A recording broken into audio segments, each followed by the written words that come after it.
Saudi now. We're talking about 2 million people in a tiny, tiny space at the same time over a 5-day period.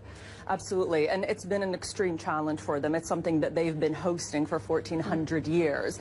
And over the last few years, over the last decade, they've definitely been investing more in infrastructure, whether it's creating wider bridges, bigger bridges to be able to access the points, having discussions with religious scholars about actually widening the space that is considered the holy territory where the rites can be performed.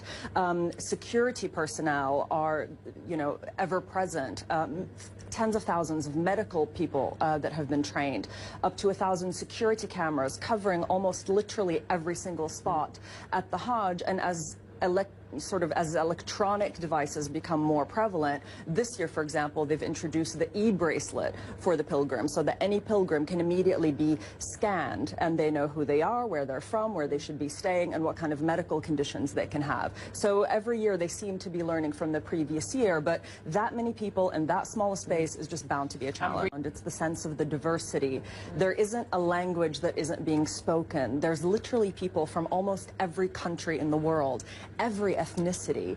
And also what strikes you, and having been to Saudi Arabia, you'll relate to this, is usually men and women are quite segregated in public spaces. But at the Hajj, the men and the women are performing their rituals together, they're praying together, and because everyone is wearing the same white robe, which is intentionally meant to symbolize equality, you can't tell rich from poor. And some of the people you meet have actually saved their entire lives to be there at the Hajj at that moment.